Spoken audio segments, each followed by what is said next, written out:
Саламатсыздар достор. Мына мен бир нерсеге таң калып жүрөм да көптөн бери. Мисалы, могу жерде көбүнчө бул жерде остановкада жок. Мост жаңы мосттун башы Ош шаарында.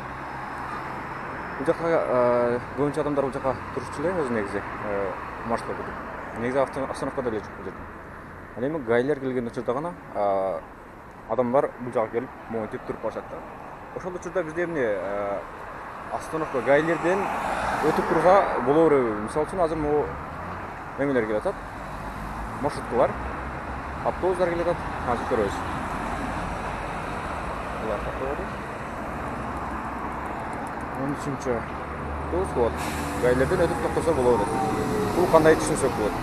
Эмне жалаң гана гаилер алдынан келгенди гана кылса болот. Андан башкага алардын эмеси укугу жокпу же кандай? Мына кадимги гаилерден өтүп токтолушат. Ал эми гаилер арт жакка караган боюнча турушат.